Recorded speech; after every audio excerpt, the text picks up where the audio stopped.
versus this is a 10-aught beast hook. This is easily 3 times as thick, 4 times as thick. So it takes a lot more force to really drive that home. But it's the same 10 and 2. Yeah, same. It's right? still bam, up, up. Now if you're on the bottom treble, this is more like a hard bait style sweep. Oh, okay. Yeah. So the size, you know, when we were filming before and I got big, when you get stuck in the mechanics of I'm fishing this, this, and then I switch to the other bait, and then I go doing the mechanics for this on the bottom one, I'm like, and then I'm like, oh, I blew that one. All I need to do is just you get that bite on the treble, and you just real quick, and you're not trying to just smash this hook home. You're just trying to stick them. Yep. And I feel, you know, we have a close friend of ours. Has been struggling setting up. We got to the bottom of this. Yo, what up? I'm gonna cut you off right here. What up? You gotta have the right tools for the job, though, too. Yes, that's The right tool for the job. So you don't want to be fishing a rod or line or maybe even a reel that's more geared to a hard bait rod. We want fast action rods for soft swim baits. Something that's got some backbone, but a soft enough tip where you can consistently make accurate casts. You can get it in there. Whatever size you might be, 7'10" up to an 8'6" rod, different powers, medium heavies up to heavies and extra heavies, or even if you go all the way to the double extra heavy play. You gotta have a rod that is set to do the job. With the working class zero rods now, there's a lot of other guys out there that are making. No, we don't need to show them, but Man, show me, motherfucker. They're specifically for designed for soft baits. That is their focus. There's other people out there that make phenomenal rods too. Pick your poison. I made those specifically for the soft baits. But you want something that's going to have that fast action that's going to allow you to get that maximum penetrating force. Like, bam, you hit them. The other key thing is fluorocarbon. Guys can go straight braid. You're really going to hammer them with the straight braid. But fluoro, and a good fluoro that doesn't have a lot of stretch, because not all fluoros are the same. Now, this is true. Everybody kind of has their preference. I recently switched my fluoro because I think other people are experiencing those same problems. I don't want to name because I don't want to shame things. Maybe it's raining a bad thing, but I'm not using the line I used to use a lot because of multiple reasons. I said, I gotta switch. Something's going on here. Something's wrong here. This is bad. So you definitely want a really good fluorocarbon that doesn't have a lot of stretch to really help drive that hook home again. Another thing with the fluorocarbon is that it sinks. Correct. And so, you know, if you're using a braid, the braid for the most part floats. Now, the reason why you kind of want the sinking line is because when you make that cast, if you start to retrieve right away, well, the line still hasn't had time to go down. It has an arch in it. A weird arch, right? Yeah. So, yeah, it might be on the bottom, slowly going, but then it's going to eventually start rising up to catch up to that line that still has not sunk. So, almost maybe half of your cast might not, you might be like, why am I not on the bottom? And so, allowing the line to just actually sink, stay on the bottom, will give you throughout the entire cast that bottom contact throughout the entire time. There's been times where I feel like those fish, they might track it a while, and we've talked about this before, where they might track it for a while, and then as soon as it starts rising up, they're like, oh, I knew it. Something's funky going on here. But if it stays more on the bottom for a longer period of time, we might just give a better response to the fish. They're like, okay, this seems like it keeps going. Like it hasn't risen up to a boat yet. And these are just theories, but after years of fishing and just trying to give the fish the credit that they deserve, I feel like this is almost becoming more of a trick. You know what's smart? All right, interesting, very interesting. Great skin. All right. I got Old Spice body wash to thank for that. He's No, and this is old school swim baiting tactics. Is you cast out. Yeah. You let your bait sink down. You're not just waiting for your bait to get to the bottom.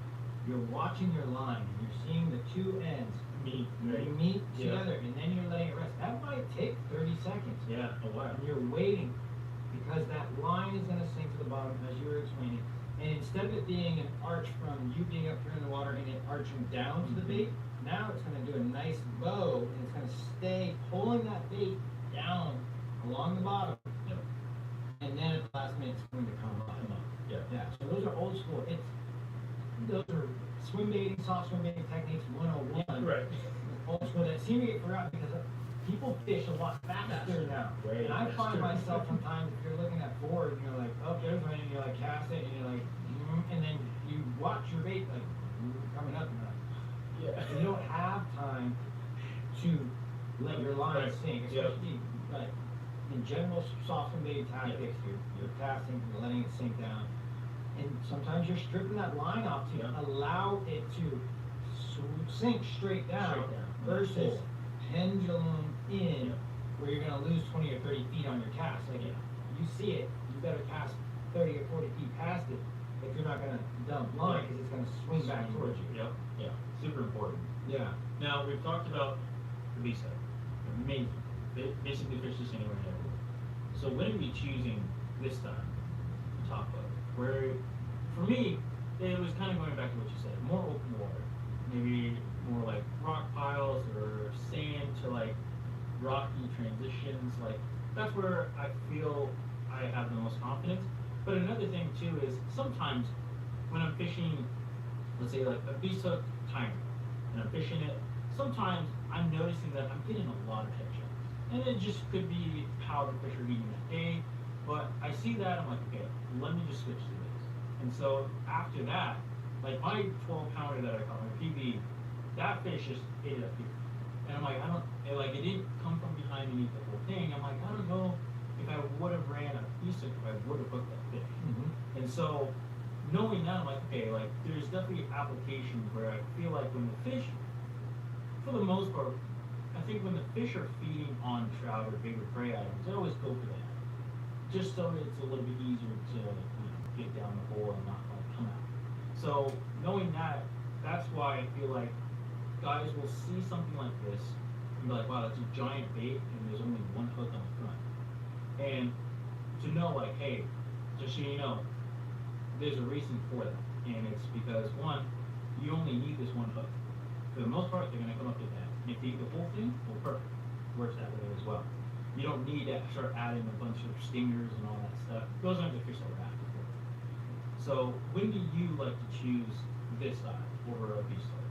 Well, for me, this comes into play if I'm doing almost like a strolling technique now, where I have a lot of line out there, Oh, okay.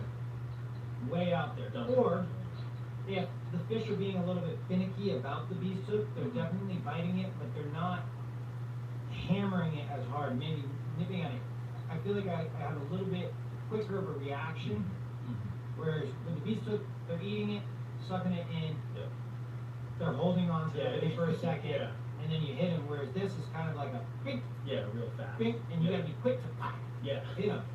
But I have so much confidence in the beast hook now, I fish it most applications, except for if I'm doing setup on a spot where I have a lot of line out, where I know it's gonna be very difficult to get a hook in with a beast hook, or if I'm doing like a strolling technique, covering a long stretch where fish are kind of staged along a long ledge or a high spot or something like that.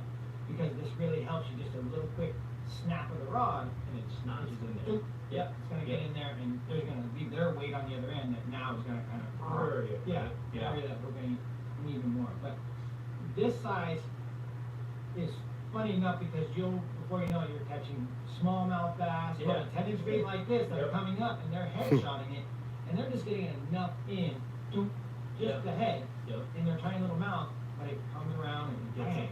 Yeah. Versus, something like this, that same size fish hits, and that hook point might not actually make it in their Yeah. mouth. Yeah. Yeah. So,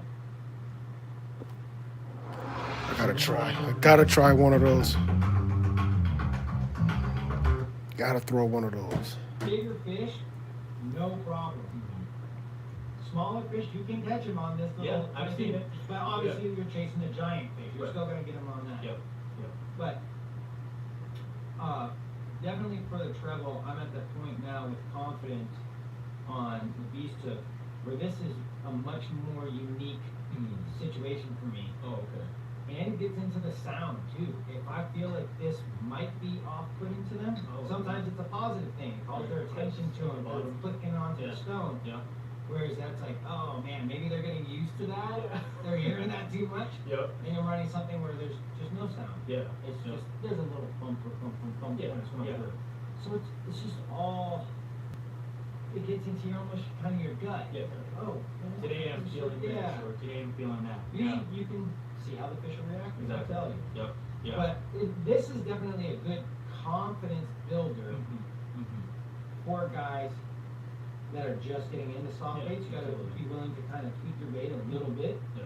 but you're definitely gonna have a better experience if you're trying to learn the fundamentals of hooking Of hooking fish. fish, yeah. It's more forgiving too because the hook pops out, it Yeah, swings yeah. free. Yeah. It's not as much of a panic mode where you gotta keep full pressure on Yeah. those fish. Yeah, You yeah, see yeah. it with the beast hook. Yeah. If you're over there on the side of the boat like, wee, it's fun, oh dude, you're asking for it. You Yeah. gotta keep that pressure You on have to. Yeah. because the big hook is gonna make a big hole. Right. If Yeah. you didn't get a good hook set, Ugh. the only thing that's holding them on, because you didn't even make it past the bar, is just the point in that pressure, Yeah. and you're just dragging them. So Yeah. it's very unforgiving. The beast Very. hook is very unforgiving, Yep. whereas a treble on the top is very forgiving. Very. Yeah. So, same as on the bottom. Yep. The bottom treble is very forgiving as well. So, I recommend that for guys that are just starting to kind of get in. Okay. Yep. A lot of swim baits on the market come with a jig hook. Yes. That's almost as unforgiving as a beast hook. Yeah, honestly. You get a little bit easier penetration out of it, but it's the same. It's a really Yeah. thick hook. You gotta really drive it home, Yeah. and then when that fish starts thrashing, Yeah. there's no play. No. Yeah. It's you better keep that pressure on and get them in the boat. Yeah. Yeah, that's my personal experience with it because I've been doing it for so many years now. I have a lot of confidence. Yeah. It's very specific now for the that. treble. Yeah. Yeah. I love it for obviously top baits, the treble all day Oh, long. yeah. It works Yeah. amazing. Yep. Now, that leads us to the bottom.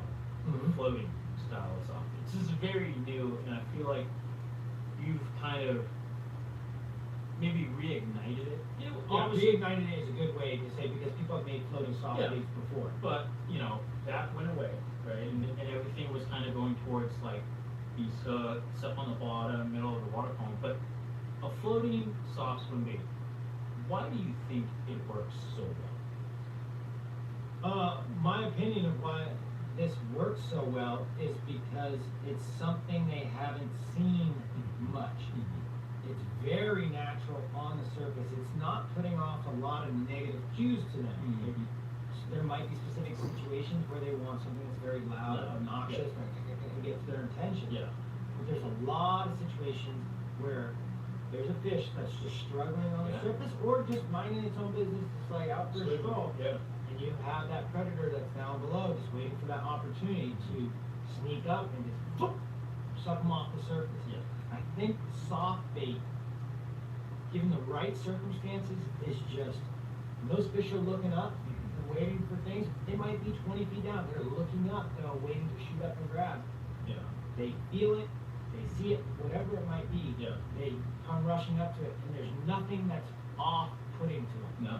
As long as it's doing its job and kind of rolling, maybe even it flashes a little on the Yeah. side, it's just, It's very natural. and it depends on how a soft bait is set up on the surface. Old school soft baits were a little bit different. They kind of were a little bit more stable in Yeah. purpose, where they were a dead sticking soft bait, where this is designed to actually swim and be a little bit more erratic Erratic, right? on the Yeah. surface, so Yeah. you can trigger bites. Yeah.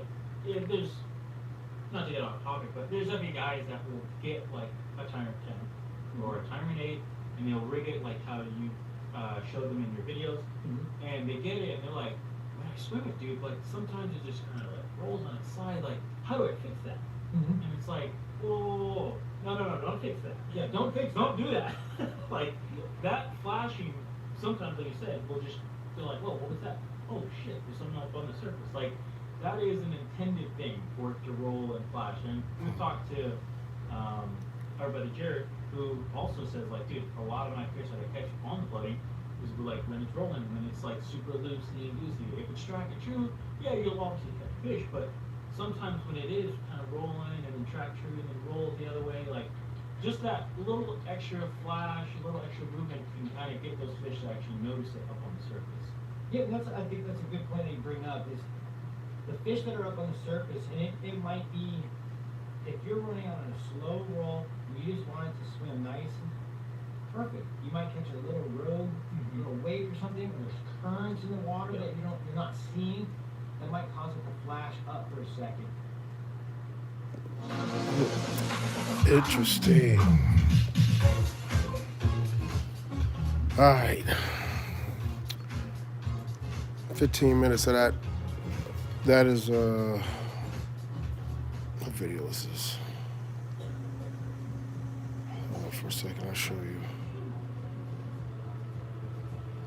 I'm about to turn this shit off, but this cat. If you're interested in the video, is this dude right here. That cat. All right, y'all, I'm out.